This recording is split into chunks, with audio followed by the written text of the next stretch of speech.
नमस्कार शिक्षक साथियों, आप सभी का हमारे इस YouTube चैनल पर स्वागत है। साथियों, आज की जो हमारी वीडियो है वो है विद्यालयों में रसोइया चयन के संबंध में।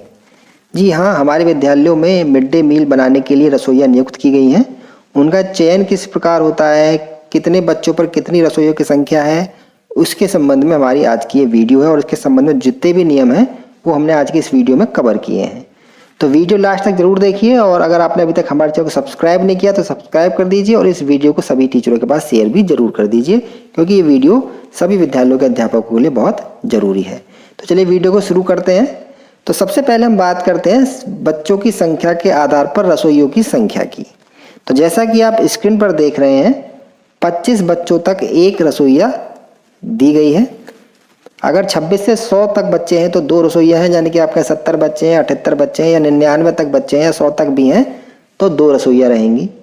101 से 200 तक फिर 3 रसोइया रहेंगी। 201 से 300 तक 4 रसोइया। 301 से 1000 तक फिर 5 रसोइया हैं। 1001 से 1500 तक 6 और 1501 से अधिक अगर बच्चे हैं तो 7 रसोइया उसमें रहेंगी। ये हमारी रसोइयों की संख्या के बारे में है। अब बात करते हैं कि रसोइयों का चयन किस प्रकार होगा। तो देखिए, यहाँ पर ग्राम पंचायत स्तर पर निम्नवत समिति गठित की जाएगी। जो हमारे गांव के स्कूल है वहाँ पर होते हैं ग्राम पंचायत, और जो नगर के स्कूल है वहाँ नगर पंचायत। उसके हिसाब से यहाँ पर दिए गए हैं 2 टेबल हैं। ग्राम पंचायत में जो समिति बनेगी रसोइया चयन के लिए, उसमें समिति के सदस्य होंगे ग्राम प्रधान, अध्यक्ष। संबंधित ग्राम प्रधान द्वारा मनोनीत 2 महिलाएं जो अभिभावक भी हों। विद्यालय के प्रधानाध्यापक 2 पुरुष अभिभावक प्रतिनिधि जो ग्राम प्रधान द्वारा मनोनीत होंगे। ये हमारे गांव के स्कूलों के लिए है। नगर निगम, नगर पालिका, नगर पंचायत के क्षेत्रों के अंतर्गत पढ़ने वाले विद्यालयों के बच्चों हेतु पका पकाया भोजन तैयार करने तथा उसे बच्चों को उपलब्ध कराने की व्यवस्था सुनिश्चित किए जाने हेतु वार्ड समिति निम्नलिखित गठित की जाएगी। वहाँ वार्ड समिति होती है। संबंधित वार्ड सभासद, जैसे गाँव में ग्राम प्रधान होता है वैसे शहर में वार्ड सभासद होता है, अध्यक्ष। संबंधित वार्ड सभासद द्वारा मनोनीत 2 महिलाएं जो अभिभावक भी हैं। संबंधित विद्यालय के प्रधानाध्यापक, समस्त 2 पुरुष अभिभावक प्रतिनिधि जो वार्ड के सदस्य द्वारा मनोनीत होंगे। मतलब सेम टू सेम गांव के स्कूल की तरह ही शहर के स्कूल के भी जो सदस्य हैं वो जो रसोइया चयन करते हैं वो सेम टू सेम है। इसके अलावा क्या नियम है और वो उन्हें पढ़ लेते हैं डिटेल में। बहुत ही ज़रूरी वीडियो है ये हम सभी के लिए। रसोइयों के चयन उपरोक्त समिति द्वारा संबंधित विद्यालय में अध्ययनरत विद्यार्थियों की अभिभाविकाओं, माता, दादी, बहन, चाची, ताई, बुआ, इनमें से जो भी हो उसका चयन किया जा सकता है। अब चयन किस किस का किया जाएगा? रसोइया पद हेतु अभ्यर्थियों का चयन करते समय विधवा एवं परित्यक्ता को प्राथमिकता दी जाएगी। यानी कि जब चयन करने के लिए आवेदन मंगाएंगे तो प्राथमिकता देनी विधवा को या परित्यक्ता, मतलब किसी स्थान हेतु विधवा और परित्यक्त दोनों के आवेदन करने की स्थिति में विधवा को प्राथमिकता दी जाएगी, और अगर परित्यक्ता होने की स्थिति में उसे ग्राम पंचायत विकास अधिकारी द्वारा प्रदत्त आश्रय का प्रमाण पत्र भी उपलब्ध कराना होगा अगर आप उसे रख रहे हैं रसोइये के चयन के लिए। तो रसोइये के चयन के लिए यह आवश्यक नहीं है, ये पॉइंट बहुत इंपॉर्टेंट है। रसोइये के चयन के लिए यह आवश्यक नहीं है कि अभ्यर्थी आवेदन करने वाले विद्यालय से संबंधित ग्राम पंचायत वार्ड का निवासी हो, तथापि यह अनिवार्य होगा कि उनसे संबंधित बच्चा उसी विद्यालय में पढ़ता हो जिस विद्यालय में अभ्यर्थी द्वारा रसोइया रखे जाने का आवेदन किया है। यानी कि जो रसोइया है वो जरूरी नहीं है कि आपके ही गाँव की हो, उसका बच्चा आपके स्कूल में जरूर पढ़ रहा हो। रसोइयों का चयन एक शिक्षा सत्र के लिए ही किया जाएगा, बाद में उनका हर साल नवीनीकरण किया जाता है संतोषजनक सेवा मिलने पर। इसके अलावा ये यहाँ पर इस पॉइंट में ये दिया हुआ है कि जो रसोइया है उससे संख्या के दुगुनी रसोइयों का एक पैनल तैयार किया जाएगा। मतलब यहाँ पर अगर 2 रसोइयों की आवश्यकता है तो 4 रसोइयों का पैनल तैयार किया जाएगा, 2 रिजर्व में रखी जाएंगी।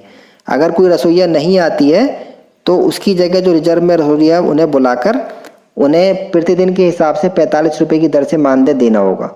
ये यहाँ पर एक नियम ये भी है कि अगर कोई रसोइया नहीं आती है, एब्सेंट है, तो उस पैनल में जो रसोइया हमारे पास उपस्थित है उसे बुलाइए और उससे खाना बनाइए और प्रतिदिन के हिसाब से 45 रुपये उन्हें दे दीजिए और उसकी मानदेय में से काट दीजिए। देखिए जो कि इसमें लिखा है, जो कि अनुपस्थित रसोइये के मानदेय से कटौती कर दिया जाएगा। आगे वाला पॉइंट क्या है? रसोइया चयन करने वाली ग्राम वार्ड समिति को यह अधिकार होगा कि मध्याह्न भोजन पकाने संबंधी सुरक्षा और स्वच्छता संबंधित मानकों के पालन में लापरवाही कर रही है कोई रसोइया। अनुशासनहीनता है, किसी संक्रामक रोग से ग्रसित है, दुर्घटना घटित होने, अन्य कोई युक्ति कारण जिसके कारण चयन समिति भोजन ग्रहण करने वाले बच्चों के हित में रसोइयों से कार्य लेना उचित ना समझे कि विद्यमान होने की स्थिति में रसोइयों को तत्काल प्रभाव से हटाकर संबंधित श्रेणी के अगले अभ्यर्थी को रसोइयों काम पर लगा सकेगी। ग्राम वार्ड समिति द्वारा रसोइयों की निष्कासन कार्रवाई प्रधान अध्यापक की रिपोर्ट के आधार पर ही की जाएगी। अगर रसोई की सेवा कोई कमी है तो आप उसे हटा सकते हैं और दूसरी को ले सकते हैं, पैनल में है उनमें से भी ले सकते हैं आप। अगला पॉइंट है इसमें, रसोइये के चयन हेतु ग्राम पंचायत और वार्ड सभासद जो स्तर पर है उसमें प्रचार प्रसार करना होगा। उसमें क्या साधन हो सकते हैं, डुगडुगी बजाकर एक प्रचार प्रसार करना है ताकि लोगों को ये पता पड़ सके कि विद्यालय में रिक्त रसोइयों की संख्या रिक्त है। अगला पॉइंट है, शिक्षा सत्र समाप्त होने से पूर्व आगामी शिक्षा सत्र के लिए चयन किया जाएगा। अभ्यर्थियों के आवेदन हेतु 10 दिन का समय प्रदान करते हुए ग्राम पंचायत वार्ड समिति के सदस्य सचिव विद्यालय के प्रधानाध्यापक के पास आवेदन पत्र प्राप्त करने की अंतिम तिथि भी अंकित कर दी जाए। आवेदन पत्र का प्रारूप क्या है वो मैं आपको दिखाऊंगा। इसके अलावा जो पॉइंट है वो मेन पॉइंट में बता रहा हूँ आपको, बाकी आपको लिए ये ऑर्डर है, आप इसे पढ़ सकते हैं यहाँ पर। बाकी जो इसमें है वो संविलियन विद्यालयों के लिए काफ़ी नियम है, क्योंकि विद्यालयों के संविलियन होने के बाद कुछ समस्याएं पैदा हो गई तो उसके संविलियन से संबंधित क्या नियम है वो बता देता हूँ। संविलियन के उपरांत रसोइयों की संख्या का निर्धारण शासन आदेश संख्या 24 अप्रैल 2001 के अनुसार ही सुनिश्चित किया जाएगा। यानी कि जो मैंने बताया उसी के अनुसार सुनिश्चित किया जाएगा। दोनों स्कूलों को मिला के जो बच्चे होंगे उसी के अनुसार काउंट होंगे वो। शासन आदेश 24 अप्रैल 2010 के अनुसार रसोइयों का चयन संबंधित विद्यालय में अध्ययनरत छात्रों के माता दादी बहन बुआ उन्हीं में से किया जाएगा। सेम टू सेम वही नियम है। अब यहाँ पर बात करते हैं, अगर जो पॉइंट है यहाँ से देखिए, संविलियन के उपरांत शासन आदेश द्वारा रसोइयों की अनुमन्य संख्या से अधिक रसोइयाँ कार्यरत हो गई हैं, जैसे सरप्लस टीचर हो जाते हैं, सरप्लस रसोइया हो गई हैं, तो सर्वप्रथम उस अतिरिक्त रसोइयों को कार्य से विरत किया जाएगा जिसका कोई पाल्य विद्यालय में नहीं पढ़ रहा है।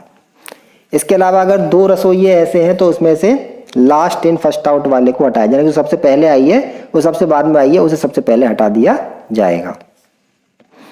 इसके अलावा चौथा पॉइंट है, ऐसी स्थिति में जहां एक से अधिक रसोइये एक साथ अथवा एक सत्र में चयनित की गई हों और उनमें से किसी एक को कार्य से विरक्त किया जाना हो तो उस रसोई को कार्य से विरक्त किया जाएगा जिसकी आयु कम होगी। ये भी एक व्यवस्था है।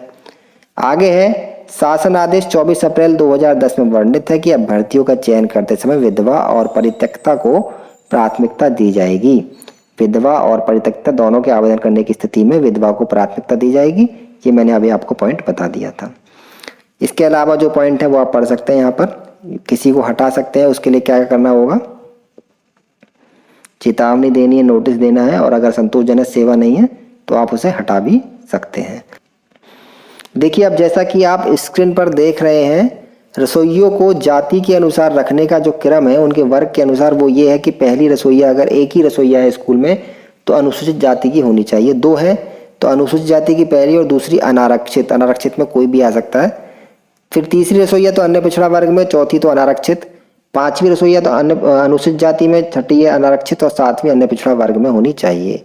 आगे देखिए यहाँ क्या लिख रहा है, तथापि किसी विद्यालय में नामांकित छात्र संख्या के आधार पर एक ही रसोइया अनुमन्य है की स्थिति में एकल पद होने के कारण उसे अनारक्षित रहेगा। अगर एक ही रसोइया है तो वो अनारक्षित रह सकती है, और अगर एक से ज्यादा है तो उसका क्रम फिर इस प्रकार होना चाहिए। कि अब यहाँ बात करते हैं हम प्रारूप की, तो रसोइया चयन का प्रारूप अब हमारा ये स्क्रीन पर आप देख रहे हैं। यहाँ पर आवेदक का नवीन स्व हस्तांतरित फोटो है।